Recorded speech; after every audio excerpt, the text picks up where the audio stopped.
जय श्री राम मित्रों, स्वागत है आपका एक और नई वीडियो में। भगवान विष्णु ने बताया कि तुलसी को रोजाना जल देने से कौन सा फल मिलता है।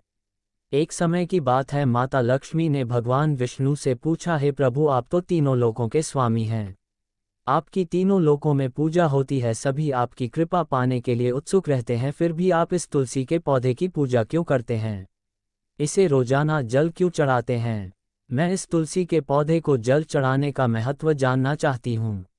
माता लक्ष्मी की बात सुनकर भगवान विष्णु ने कहा, हे देवी, तुलसी साक्षात लक्ष्मी का ही रूप है। तुलसी की रोजाना पूजा करने के कई फायदे हैं। तुलसी को जल चढ़ाने मात्र से ही मनुष्य के कई पाप नष्ट हो जाते हैं। तुलसी को जल देने का महत्व बताने से पहले मैं तुम्हें एक बहुत ही पवित्र कथा सुनाता हूँ। इस कथा के माध्यम से तुम्हें तुम्हारे इन प्रश्नों के उत्तर मिल जाएंगे। इसलिए देवी, आप इस कथा को बड़े ही ध्यान से सुनना। भगवान विष्णु ने कहा, हे देवी, जो भी मनुष्य सिर्फ इस कथा को ध्यान लगाकर पूरी सुन लेता है, उससे 100 वर्षों तक तुलसी को जल देने का फल प्राप्त होता है। माता लक्ष्मी ने कहा, स्वामी, मैं इस कथा को बड़े ही ध्यान से सुनेंगे, आप मुझे वह पवित्र कथा सुनाना प्रारंभ कीजिए।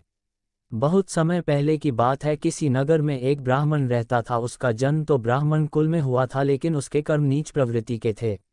वह ब्राह्मण हमेशा झूठ बोलता और गलत तरीके से पैसा कमाता था। उसका मन हमेशा बुरे कर्मों में ही लगा रहता था। वह सदा ही जुआ, वेश्यावृत्ति और चोरी में लिप्त रहता था। उसने अपने जीवन में कभी भी पुण्य के काम नहीं किए और शास्त्रों का अध्ययन नहीं किया। ब्राह्मण होते हुए भी उसने कभी पूजा पाठ नहीं किया। उसका मन सदैव दूसरों के धन पर लगा रहता था और जो भी धन वह दिन में कमाता उसे रात में जुआ और वेश्यावृत्ति में उड़ा देता था। इस तरह वह ब्राह्मण अपने जीवन को पाप कर्मों में ही बर्बाद कर रहा था। उसने अपने मुख से कभी भगवान का नाम भी नहीं लिया और न ही कभी देवी देवताओं का पूजन किया। इस प्रकार पाप करते करते उसे कई वर्ष बीत गए। फिर वह ब्राह्मण कुछ खरीदारी करने के लिए एक नगरी में पहुंचा। उस नगरी के पास गंगा नदी बहती थी और उस नदी में स्नान करने के लिए दूर दूर से लोग आते थे। वह ब्राह्मण गंगा जी के किनारे एक आश्रम में ठहर गया। उस आश्रम में अनेक विद्वान ब्राह्मण प्रतिदिन पुराणों का पाठ करते और भगवान की भक्ति में लीन रहते थे। वह ब्राह्मण भी धूम करते हुए वहीं रुक गया और उन ब्राह्मणों के साथ रहते हुए उसे भी भगवान का नाम लेने का अवसर मिला। वह उसी स्थान पर कुछ दिनों तक रुका। वहां पर आए हुए लोगों ने गायों का पूजन करके ब्राह्मणों को भोजन कराया। उस ब्राह्मण ने भी उनके साथ बैठकर भोजन किया और भगवान का प्रसाद ग्रहण किया। उस आश्रम में एक तुलसी का पौधा था। वह ब्राह्मण अनजाने में उस तुलसी के पौधे में पानी डालता था। उसके मन में यह विचार नहीं था कि वह क्या कर रहा है। वह प्रतिदिन सुबह उठकर बाल्टी में पानी भरकर तुलसी के पौधे में डालता था। यह उसका रोज का नियम बन गया। फिर एक दिन की बात है, वह ब्राह्मण आश्रम में सोया हुआ था। तभी अचानक उसके पास एक काला सर्प आया और उस काले सर्प ने उसे नींद में ही डस लिया। थोड़ी ही देर में उस ब्राह्मण की नींद में ही मृत्यु हो गई। जब सुबह दूसरे ब्राह्मणों ने उसे इस अवस्था में देखा तो उन्होंने उसके मुख में तुलसी पत्र और तुलसी का जल डाल दिया। फिर उन ब्राह्मणों को पता चला कि उसकी मृत्यु हो चुकी है। तब वहां पर यमदूत आते हैं और उस ब्राह्मण को पकड़कर यमलोक ले जाने लगते हैं। रास्ते में वह ब्राह्मण रोने और विलाप करने लगता है और यमदूतों से कहने लगता है, यमदूतों, मुझे कहाँ ले जा रहे हो और मेरी मृत्यु किस कारण से हुई है? तब यमदूत कहने लगे, हे ब्राह्मण, तुमने जन्म से लेकर मृत्यु तक बहुत पाप कर्म किए हैं। तुम्हारे पापों के कारण ही तुम्हें एक काले सर्प ने काटा, जिसकी वजह से तुम्हारी मृत्यु हुई। अब हम तुम्हें यमपुरी लेकर जा रहे हैं। वहां पर यमराज तुम्हारे पाप कर्मों का लेखा जोखा देखेंगे और निश्चित ही तुम्हें घोर नरक में डालेंगे। फिर वह ब्राह्मण फूट फूट कर रोने लगा और यमदूतों से माफी मांगने लगा, किंतु यमदूतों को उस पर जरा भी दया नहीं आई। वे उसे मारते हुए यमलोक ले गए। जब यमदूत उस ब्राह्मण को लेकर यमराज के सामने उपस्थित हुए तो यमराज के पास बैठे चित्रगुप्त ने उस ब्राह्मण के कर्मों का लेखा जोखा निकाला और यमराज से कहने लगे, हे धर्मराज, इस ब्राह्मण ने अपने पूरे जीवन भर पाप ही पाप किए हैं। इसने जीवन में कभी पुण्य का काम नहीं किया है। ये तो घोर पापी है। इसे हमेशा के लिए नरक में डाल दिया जाए। फिर यमराज कहते हैं कि यमदूतों, जीवन भर पाप करने वाले इस ब्राह्मण को उठाकर ले जाओ और इसे नरक में डाल दो। यमराज का आदेश मिलते ही यमदूत उस ब्राह्मण को लेकर नरक की ओर चल दिए। ब्राह्मण को पीटते हुए नरक में ले गए और वहां ले जाकर, परंतु जैसे ही उस ब्राह्मण को खौलते हुए तेल की कढ़ाई में डाला तो वह तेल अचानक से ठंडा और शीतल हो गया। इस घटना को देखकर यमदूत को बड़ा ही आश्चर्य हुआ, ऐसा पहले कभी नहीं हुआ था। यमदूत ने कितने ही पापियों को तेल में डाला था, परंतु ये पहली बार था जब तेल अचानक से ठंडा हो गया। इस आश्चर्यजनक घटना को देखकर वह यमदूत दौड़ता हुआ यमराज के पास पहुंचा। यमदूत को देखकर यमराज ने कहा, हे यमदूत, क्या बात है, तुम इतने घबराए हुए क्यों हो? फिर यमदूत कहता है, मित्रों, हम आपके लिए इतनी मेहनत कर रहे हैं, बदले में आपसे बस इतना ही मांगते हैं, कृपया करके चैनल को सब्सक्राइब करें और वीडियो को लाइक करें, आपकी अति कृपा होगी। हे धर्मराज, आपने जिस ब्राह्मण को नरक में डालने के लिए कहा था, मैंने जैसे ही उसे खौलते हुए थे कि कढ़ाई में डाला तो उस भट्टी की अग्नि बुझ गई और खौलता हुआ तेल भी बिल्कुल ठंडा हो गया। तब यमराज कहते हैं, हे यमदूत, ये तो बड़ी ही विचित्र घटना है, ऐसा तो पहले कभी नहीं हुआ था। यमराज विचार कर ही रहे थे कि तभी वहां पर नारद मुनि प्रकट होते हैं। नारद मुनि को देखकर यमराज अत्यंत प्रसन्न होते हैं और उन्हें प्रणाम करते हैं, उनका स्वागत करते हैं। फिर यमराज नारद मुनि से कहते हैं, हे मुनिवर, आप उचित समय पर आए हैं। हमने आज ही एक अत्यंत पापी ब्राह्मण को नरक में गिराया है, पर उसके गिरते ही नरक की अग्नि ठंडी पड़ गई और खौलता हुआ तेल भी शीतल हो गया। तब नारद मुनि ने यमराज से कहा, हे धर्मराज, आपने जिस ब्राह्मण को नरक में डाला है वह नरक में डालने योग्य नहीं है, क्योंकि उस ब्राह्मण के द्वारा अनजाने में ही ऐसा काम हुआ है जो नरक का नाश करने वाला है। जो मनुष्य पुण्य कर्म करने वाले लोगों की संगति करता है, उसे उनके पुण्यों का भाग अवश्य मिलता है। और यह ब्राह्मण तो कई दिनों तक भगवान के भक्तों के साथ रहा है। इस ब्राह्मण ने आश्रम में रहते हुए रोज तुलसी में जल डाला है, इसीलिए यह ब्राह्मण बड़ा पुण्य आत्मा बन गया है और इसके सारे पाप नष्ट हो गए हैं। ये ब्राह्मण अब स्वर्ग लोक में जाने का अधिकारी बन गया है। इस ब्राह्मण ने अनजाने में ही इतना पुण्य कमाया है जो कई जन्मों तक मनुष्य को प्राप्त नहीं होता, इसलिए हे धर्मराज, आप इस ब्राह्मण को नरक में न डालें। इसके पापों के लिए इसे केवल इतना दंड दें कि से सभी लड़कों का दर्शन कराए। नारद मुनि की बात सुनकर यमराज बहुत खुश होते हैं। वे उस ब्राह्मण को नरक से निकाल कर लाते हैं और अपने यमदूतों से कहते हैं, ये यमदूतों, इस ब्राह्मण को ले जाओ और संपूर्ण लड़कों का दर्शन कर आओ। फिर यमदूत उस ब्राह्मण को ले जाते हैं और संपूर्ण नाटकों का दर्शन कराते हैं।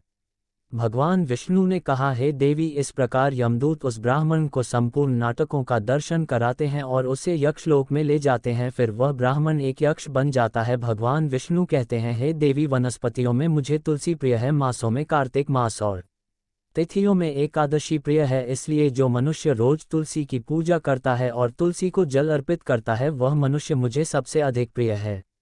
ऐसे मनुष्य की कभी भी दुर्गति नहीं होती और वह नरक में नहीं करता। जिन घरों में तुलसी का पौधा सदैव हरा भरा रहता है, वहाँ सुख, शांति और समृद्धि बनी रहती है। भगवान विष्णु कहते हैं, हे देवी, मेरी पूजा में तुलसी के पत्ते अवश्य होने चाहिए। तुलसी पत्र के बिना मैं किसी भी प्रकार का भोग स्वीकार नहीं करता हूँ, इसलिए प्रत्येक घर में तुलसी का पौधा अवश्य होना चाहिए। अगर आपके घर में तुलसी का पौधा है तो सुख, शांति और समृद्धि के लिए तुलसी को चुनरी अवश्य चढ़ानी चाहिए। तुलसी का पौधा चुनरी के बिना अधूरा माना जाता है। तुलसी केवल एक पौधा नहीं बल्कि देवी हैं, वे मेरी अर्थात विष्णु की पत्नी है, इसलिए तुलसी को चुनरी अर्पित करना चाहिए। इससे पति पत्नी के बीच प्रेम और विश्वास बढ़ता है, उनके दाम्पत्य जीवन में कुशलता बनी रहती है। घर की महिलाएं सदैव सौभाग्यशाली और प्रसन्न रहती है। तुलसी का विवाह भी अवश्य कराना चाहिए, इससे मनुष्य के सभी दुखों का अंत होता है और सांसारिक जीवन सुखमय बनता है। भगवान विष्णु कहते हैं, हे देवी, तुलसी के पौधे के पास अपने मुख से अपशब्द नहीं बोलने चाहिए। तुलसी के पास भूलकर भी जूते, चप्पल या झाड़ू पोछा नहीं रखना चाहिए, ये पाप माना गया है। तुलसी के पास जल से भरा हुआ बर्तन भी नहीं रखना चाहिए। के पास दीपक जलाने के बाद उसे वहां से हटा देना चाहिए, क्योंकि तुलसी के नीचे बुझा हुआ दीपक रखना अशुभ माना जाता है। जिस स्थान पर तुलसी का पौधा होता है वहां सफाई का विशेष ध्यान रखना चाहिए। तुलसी के गमले में शिवलिंग और गणेश जी की मूर्ति नहीं रखनी चाहिए। तुलसी के गमले में अन्य पौधा लगाना भी अशुभ होता है। तुलसी के पास कपड़े नहीं सुखाने चाहिए, क्योंकि गंदा पानी तुलसी पर गिर सकता है। तुलसी के पत्तों को नाखून से नहीं तोड़ना चाहिए, यह अपमानजनक माना जाता है। यदि तुलसी के पत्ते सूख कर गिर जाएं तो उन्हें कचरे में नहीं फेंकना चाहिए, उन्हें तुलसी के गमले में ही दबा देना चाहिए। रविवार को तुलसी के पत्ते नहीं तोड़ना चाहिए और ना ही रविवार को तुलसी को जल चढ़ाना चाहिए। अन्य दिनों में तुलसी को स्नान के बाद जल अर्पित करना चाहिए और शाम को दीपक जलाना चाहिए। भगवान विष्णु कहते हैं, हे देवी, अक्सर महिलाएं स्नान के बाद अपने बाल खुले रखकर ही तुलसी को जल देती है, ऐसा करना गलत होता है। महिलाओं को हमेशा अपने बाल बांधकर माथे पर सिंदूर लगाकर ही तुलसी को जल देना चाहिए। इससे तुलसी का आशीर्वाद प्राप्त होता है। घर में तुलसी का पौधा लगाते समय ध्यान रखें कि इसके लिए गंदी मिट्टी का उपयोग न करें, साफ सुथरी मिट्टी का ही उपयोग करना चाहिए, क्योंकि गंदी मिट्टी से तुलसी माँ रूठ जाती है और पौधा सूखने लगता है। तुलसी का पौधा कभी भी गंदे स्थान पर नहीं लगाना चाहिए, जैसे नाली अथवा बाथरूम के पास। तुलसी के गमले को कभी गंदे स्थान पर न रखें, अन्यथा गंदा पानी तुलसी के पौधे में गिर सकता है, जो बहुत अशुभ माना गया है। घर में तुलसी का पौधा कभी सूखना नहीं चाहिए। शास्त्रों में ऐसी मान्यता है कि तुलसी का पौधा सूखना अकाल मृत्यु का संकेत देता है। अगर घर में तुलसी का पौधा सूख जाए तो घर की सुख समृद्धि समाप्त हो जाती है। सूखी हुई तुलसी में मां लक्ष्मी का वास नहीं होता। भगवान विष्णु कहते हैं कि शास्त्रों के अनुसार मासिक धर्म के समय महिलाओं को तुलसी के पौधे में पानी नहीं डालना चाहिए और तुलसी को स्पर्श करना भी वर्जित है। तुलसी को बिना स्नान किए जल नहीं देना चाहिए और पैरों में चप्पल आदि पहनकर भी तुलसी को जल नहीं देना चाहिए। तुलसी को जल देते समय ध्यान रखें कि वह जल आपके पैरों पर न गिरे, क्योंकि इससे तुलसी का अपमान होता है। भगवान विष्णु कहते हैं कि नित्य तुलसी के दर्शन से मनुष्य को स्वर्ग की प्राप्ति होती है और तुलसी पत्र के सेवन से उसके सभी पाप नष्ट हो जाते हैं। तुलसी का पौधा हमेशा घर के सामने लगाना चाहिए, इससे पूर्व अथवा उत्तर दिशा में लगाना सबसे अधिक शुभ होता है। तुलसी के पास स्थलीय पौधे रखना बहुत ही अशुभ माना जाता है, क्योंकि ऐसे पौधों से नकारात्मक ऊर्जा निकलती है। शास्त्रों में कहा गया है कि जिन पौधों में हरियाली या कली नहीं आती और केवल कांटे होते हैं, उन्हें तुलसी के पास नहीं रखना चाहिए। शास्त्रों में केले के पौधे का विशेष महत्व बताया गया है।